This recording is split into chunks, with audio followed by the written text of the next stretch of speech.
Taraweeh Truffles.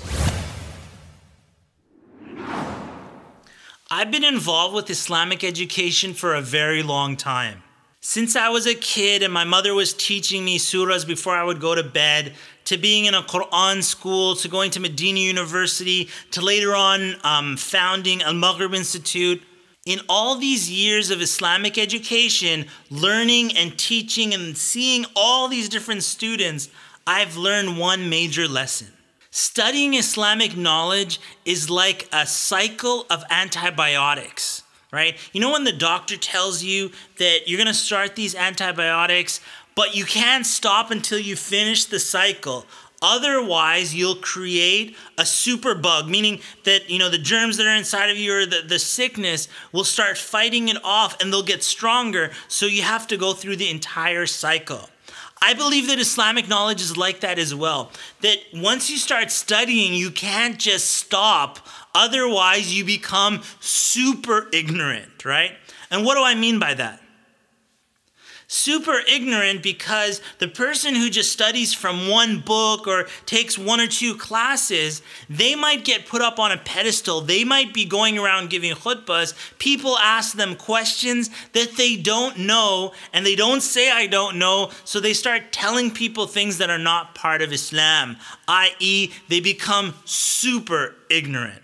Let's take a look then at today's verse that comes to us from Surah Al-Kahf. فوجدا عبدا من عبادنا آتيناه رحمة من عندنا وعلمناه من لدنا علما.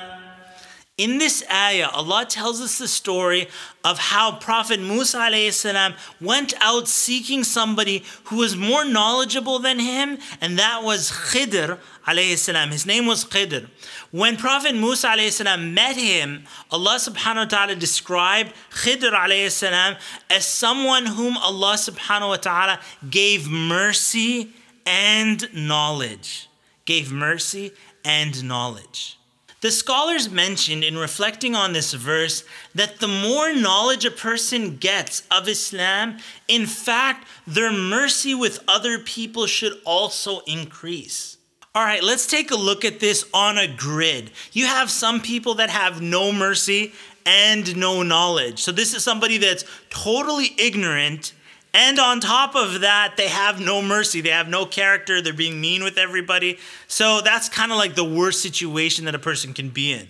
The next person on this grid is somebody who does have knowledge, but they don't have mercy with the people. This could be somebody that you want to learn from, but they're so mean, right? And then their character, you're thinking, where is the character of the Prophet ﷺ in this person? Doesn't he know anything about the character? Hasn't he learned anything? So even though this person has knowledge, unfortunately, because this person doesn't have mercy, he's putting up boundaries around this knowledge that people find it difficult to get past.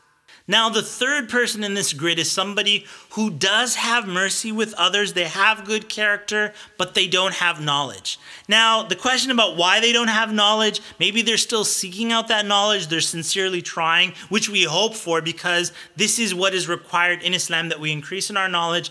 But this person has husnul khuluq, good character, and hopefully, inshallah ta'ala, they'll work to build up their knowledge as the Quran and Sunnah guides and commands. So the fourth person on this grid is the person who does have mercy and has knowledge, which is something that Khidr alayhi salam had, and it's something that we all seek, to have knowledge of the deen and to couple that with mercy. And it's so obvious that somebody who has knowledge would know that they need to be merciful with other people. Because in hadith, the Prophet ﷺ said, "Man la yarham la yurham." The person who isn't merciful with other people will not be treated mercifully by Allah subhanahu wa ta'ala. So it's incumbent upon us to treat people with mercy, and it's knowledge that leads a person to understand that. And in another hadith, the Prophet ﷺ said, "Ar-Rahimuna yarhamuhum ar-Rahman." That the people who are merciful with others, Ar-Rahman, the merciful one, will treat them with mercy. And then the Prophet ﷺ continued, Irhamu man fil ard, yarhamukum man fis sama. Have mercy on the people who are on the earth, and the one who is in the heavens will have mercy on you.